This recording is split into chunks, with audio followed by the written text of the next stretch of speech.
Opa, você clicou aqui em mais um corte do Arquibancada Tricolor. Se você gostar desse corte agora, deixe o seu like e se inscreva, dê essa moral para o nosso trabalho. Tamo junto, hein?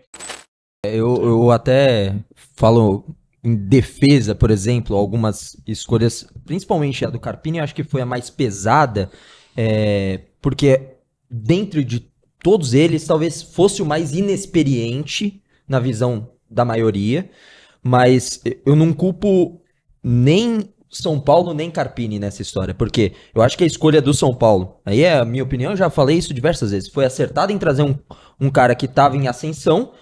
E quando o telefone toca e você vê, pô, é o São Paulo me ligando, você não vai falar não. Então não tem erro nesses dois lados.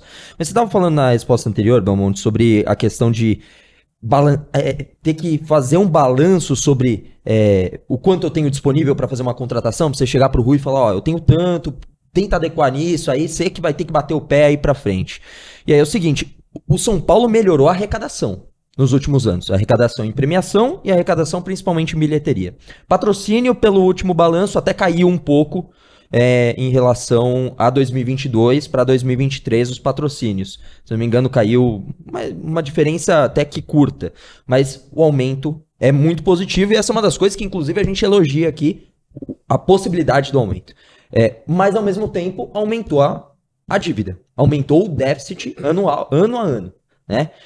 Aí a minha pergunta, porque a gente não tá no dia a dia, eu quero entender isso. Como é que aumenta a dívida, aumenta a arrecadação, mas aumenta a dívida mesmo assim? E só, desculpa, só fazendo um adendo também, porque mais para adicionar dados, a gente até entendeu, o Casares falou em alguns momentos dessa estratégia de você postergar, né, algumas dívidas de curto prazo para jogar para frente e alongar a cauda, né? Mas analisando o balancete, a gente viu que essas dívidas de curto prazo, elas ainda continuam altas, né? Cerca de 56% do total. Aí, complementando a dúvida do Chacon, a dívida ela aumenta, porque as despesas, claro, aumentam também, mas as dívidas de curto prazo nessa estratégia, você acha que vem funcionando? Porque elas continuaram aumentando também.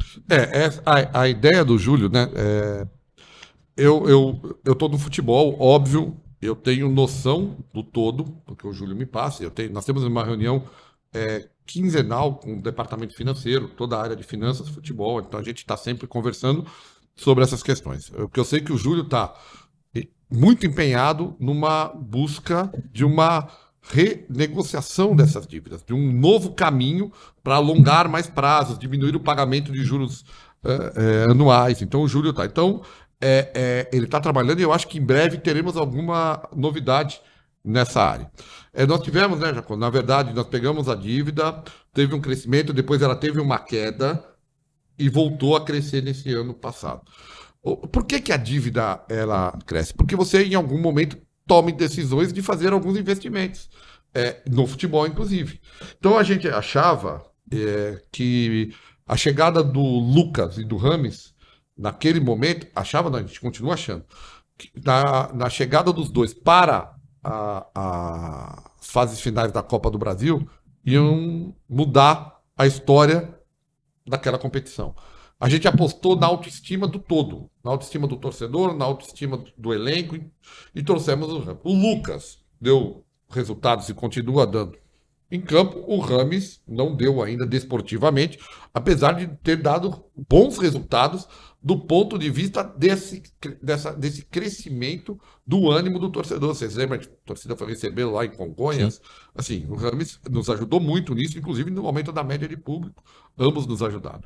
Então, óbvio, a premiação de competição, ela hoje é fundamental. Hoje nós temos 4 caminhos para você recuperar pouco a pouco, diminuir a dívida, que é a arrecadação de bilheteria, que hoje ela é importante para nós, televisão, a arrecadação de premiações por conquista e a venda de atletas. São esses 4 pontos que nós temos. Ano passado nós fizemos investimentos também para que o time ficasse melhor, reforçamos o time. Então, o balanço demonstra isso. Mas a gente acha, e eu acho, converso isso com o Júlio, nossa dívida é absolutamente controlada.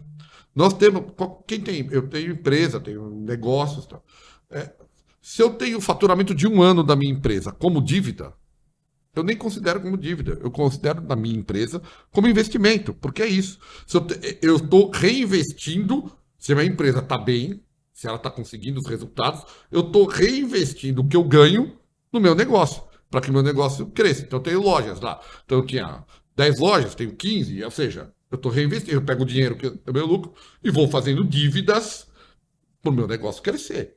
E, obviamente, é sustentável.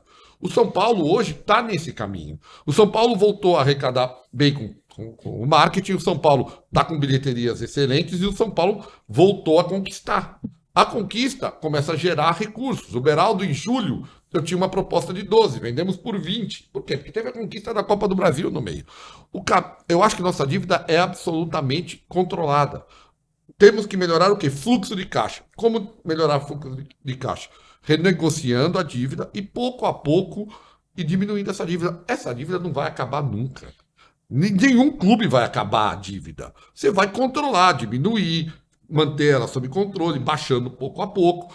Essa é a nossa ideia. E se a roda, eu sempre digo a mesma coisa, se a roda não girar, ela não gira. Ou seja, se a gente não tiver times competitivos, você não vende bem atleta, você não arrecada com o torcedor no estádio, se o time não for competitivo, o torcedor não vai, e você não conquista ou se aproxima de posições que te dê mais dinheiro. Então nós precisamos investir no time, o máximo que a gente puder, que é muito longe ainda. Saiu uma matéria do Rodrigo há poucos dias, do UOL, falando que o São Paulo, acho que foi o nono, não lembro, nono, oitavo, de investimentos na temporada passada de jogador, e só 6 times arrecadaram mais do que investiram em atletas, e o São Paulo está entre os 6. Então, a gente vai devagarzinho. Hoje, o grande problema nosso é que a gente paga 100 milhões praticamente de juros bancários por ano, da dívida que temos com os bancos. É aí que está a questão.